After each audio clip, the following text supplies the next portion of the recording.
લોકસભાની ચૂંટણીને લઈને તમામ પક્ષો પ્રચંડ પ્રચારમાં ઉતરી ચૂક્યા છે।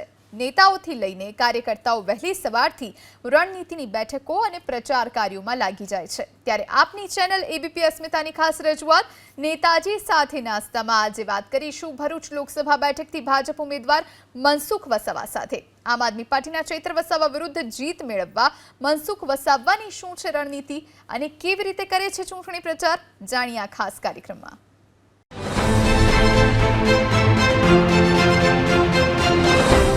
એબીપી અસ્મિતાની વિશેષ રજૂઆત નેતાજી સાથે નાસ્તો। આજે આપણે વાત કરીશું ભરૂચના સાંસદ મનસુખભાઈ વસાવા સાથે।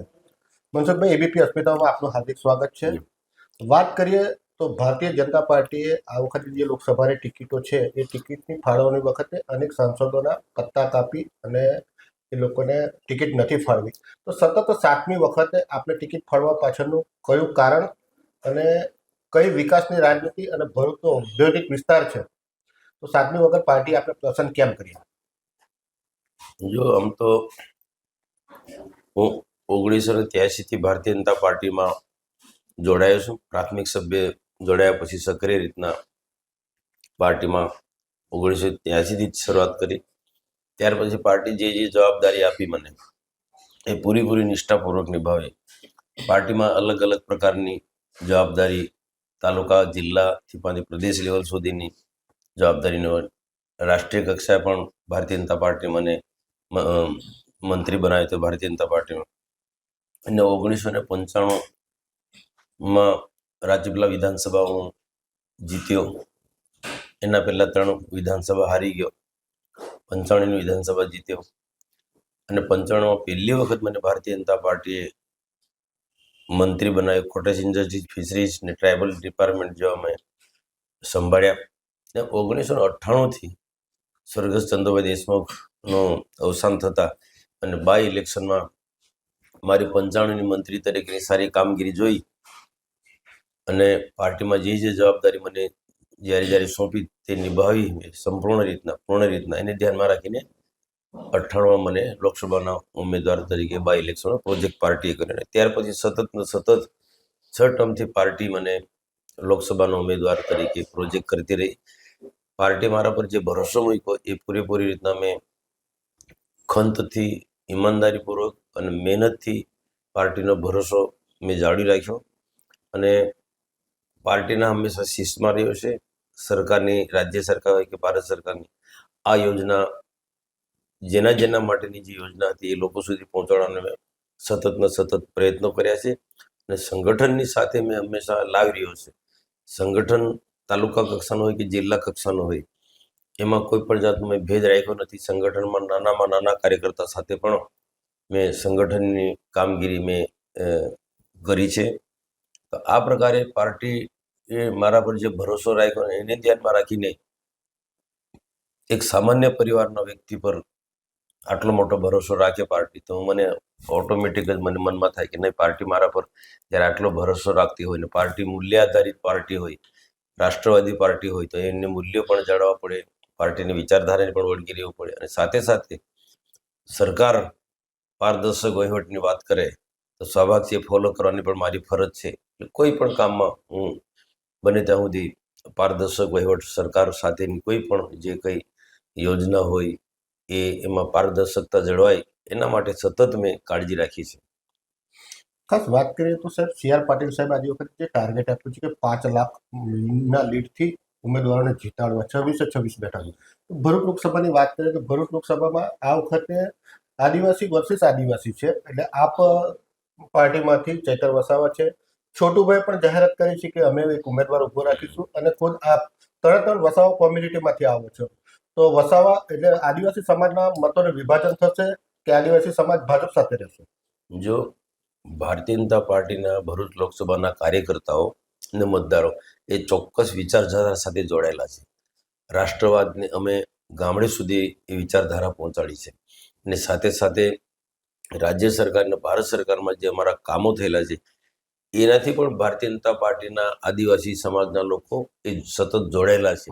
એટલે સામે ગમે તેટલા લોકો હશે, આપ પાર્ટીવાળા હશે કે બીજા કોઈ બી આવશે, અને ભૂતકાળમાં આદિવાસી ઉમેદવાર મારી સામે આવ્યા જ છે, એની વચ્ચે પણ જે તે સમયે પણ આદિવાસી ઉમેદવારો હતા, છતાં પણ મેં જીત્યો છે. ભારતીય જનતા પાર્ટી એક વિચારધારા અને સરકારના કરેલા કામોના આધારે આદિવાસી હોય કે કોઈ પણ હોય એના મતદારો પાસેથી મત મેળવે છે. ખાસ વાત કરીએ તો છોટુ વસાવા એક બાજુ ભરૂચ લોકસભા માટે ઉમેદવાર ઉતારવાની વાત કરી રહ્યું છે, બીજી બાજુ એમનો જે પુત્ર છે 2 ટર્મ ધારાસભ્ય રહી ચૂક્યા છે મહેશભાઈ વસાવે ભારતીય જનતા પાર્ટીમાં જોડાઈ અને આપની સાથે સતત પ્રચાર કરી રહ્યા છે, તો તેઓનો ફાયદો તમને મળશે કે કેમ? બિલકુલ, મહેશભાઈ મારી સાથે જોડાયેલા છે, ભાજપ સાથે જોડાયેલા છે, એનો ફાયદો ચોક્કસ અમને મળવાનો છે.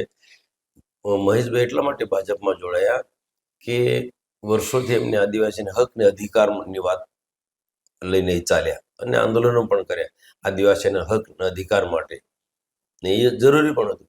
પણ એમને ખરેખર લાગ્યું કે ખરેખર આદિવાસીના હક અને અધિકાર સાચા અર્થમાં અપાવવા હોય, આદિવાસીનું કંઈક ભલું કરવું હોય, તો જેની સરકાર હોય રાજ્યમાં કેન્દ્રમાં એવી પાર્ટી સાથે રહેવાય. તો અને ભારતીય જનતા પાર્ટીની સરકારમાં જે આદિવાસીનો જે કામો જે થયા છે, ગુજરાત પેટર્ન હોય, વનબંધુ કલ્યાણ હોય કે અટલ બિહારી વાજપેયી વખતે ભારત સરકારમાં અલગ મંત્રાલય આદિવાસીનું બનાવવામાં આવ્યું, આ બધી વાતો એનાથી એ પ્રભાવિત થયા અને નરેન્દ્રભાઈ મોદીના કામથી ખાસ વધારે પ્રભાવિત થયા અને એ ભાજપમાં જોડાયા છે અને આજે સંપૂર્ણ રીતના પાર્ટીની વિચારધારાને લઈને એ લોકો અમારી સાથે પ્રચારમાં જોડેલા છે. વાત કરીએ તો કોંગ્રેસે ગઈકાલે 25 જેટલા મુદ્દાઓ ચૂંટણી ઢંઢેરો બહાર પાડ્યો છે, તે લોકોને ન્યાય યાત્રા નામ આપ્યું છે ને એ લોકોએ ખેડૂતો, ગરીબો, યુવાનો અને મહિલાઓ માટે વિશેષ પ્રાવધાનની જોગવાઈ કરી છે. તો ભાજપ કયા મુદ્દે ચૂંટણી લડશે? જો દેશની આઝાદી પછી કેન્દ્રમાં અને અનેક રાજ્યોમાં સતત ને સતત કોંગ્રેસ સત્તામાં રહી છે. જે તે સમય એમની પાસે સત્તા હતી એ વખતે જે કરવાનું હતું નથી કર્યું. આજે પાણી વહી ગયા પછી પાડ બાંધવાની જે વાત કરે એ મને ઘણી વાત ઉતરતી નથી. લોકો ગુજરાતના કે દેશના લોકો મતદારો એમના પર કોંગ્રેસ પર જરાય ભરોસો નથી કરવાના, કારણ કે ભૂતકાળનો પ્રજાને અનુભવ છે. જ્યારે ભારતીય જનતા પાર્ટી જે પ્રજાને જે વચનો આપ્યા છે, ચૂંટણી ઢંઢેરામાં જે વાત કરી છે એ 100% અમલમાં કરી છે. ચૂંટણી ઢંઢેરામાં ભૂતકાળમાં અનેક કોંગ્રેસના જ્યારે ઇલેક્શનો થયા હશે સ્ટેટના કે કેન્દ્ર લેવલના, ત્યારે આવા ચૂંટણી ઢંઢેરા એમણે બહાર પાડ્યા જ છે. છેતરામણા ચૂંટણી ઢંઢેરા છે કોંગ્રેસના, એ જનતા જાણે છે. જ્યારે અમે તો જે પાર્ટી જે ચૂંટણી ઢંઢેરામાં જે વચન આપે તે પાડીને બતાવે છે. રામ મંદિરનું વચન આપ્યું હતા, જે રામ મંદિર બની ગયું. 370મી કલમ હટાવવાની વાત કરી હતા, 370મી કલમ પણ આજે હટાવી ચૂક્યા છે. અને જે પ્રકારે ચૂંટણી ઢંઢેરામાં જે ભારતીય જનતા પાર્ટીએ અખંડ ભારતની વાત કરી, એ માર્ગે આજે ભારતીય જનતા પાર્ટી ચાલી રહી છે અને સરકારો એ પ્રકારનું કામ કરી રહી છે. ખાસ વાત કરીએ તો ભરૂચ લોકસભા માટે સ્વર્ગસ્થ અહેમદ પટેલનું પરિવાર આજે પણ નારાજ જોવા મળી રહ્યું છે.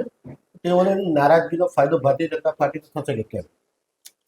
જો આવું રાજનીતિમાં ચાલતું હોય, નારાજગી જે માંડીને મન દુઃખ બધાને થતું હોય, અપેક્ષા હોય સ્વાભાવિક, બધાની અપેક્ષા પૂરી થતી નથી. પણ ચોક્કસ એટલું માનું છું કે એ પરિવાર સાથે, અહેમદ પટેલના પરિવાર સાથે અન્યાય થયો છે.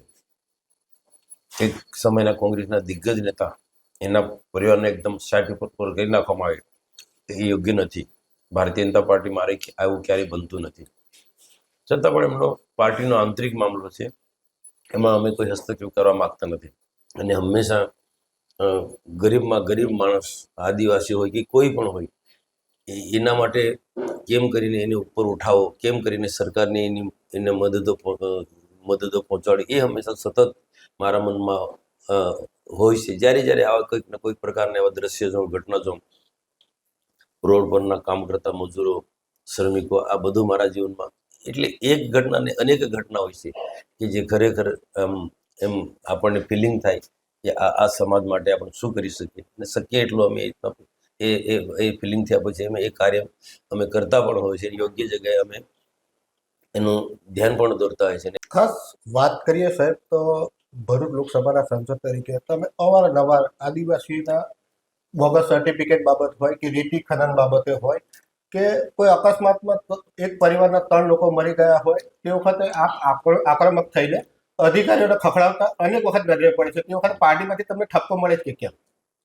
જો આવી ઘટના પાર્ટી પણ જાણે છે, મારો સ્વભાવ જાણે, વર્ષોથી પાર્ટીમાં કામ કર્યું છે, નિસ્વાર્થ ભાવે મેં પાર્ટીમાં કામ કર્યું છે. પાર્ટીની ગાઈડલાઈનમાં રહીને કામ કર્યું છે અને સરકારનો જે પારદર્શક વહીવટ છે એને મેં ફોલો કરવાના પ્રયત્ન કર્યા છે. તો આવી ઘટનાઓ જે ઘટે છે એના પાસે મારો શીર્ષ નેતૃત્વને ખ્યાલ જ હોય છે. છતાં પણ મને સમયે સમયે આવી ઘટના ઘટતી હોય તો પાર્ટીના નેતાઓ મને કહે કે આપણે આપણી મર્યાદામાં જે પણ વાત કરી હોય, જેને કંઈ કહેવું હોય તે મર્યાદામાં કહેવું. એટલે પાર્ટી ચોક્કસ ધ્યાન દોરે છે, પણ ઘણી વખત આકસ્મિક આવી ઘટના ઘટી જતી હોય તો તેમાં આપણે આપણી જાતને રોકી શકતા નથી. આ હતા ભરૂચ લોકસભાના સાંસદ મનસુખ વસાવા અને તેઓએ આજે એબીપી અસ્મિતા સાથે પોતાના મનની વાત કરી છે. કનકથી માત્ર એબીપી અસ્મિતા, નર્મદા.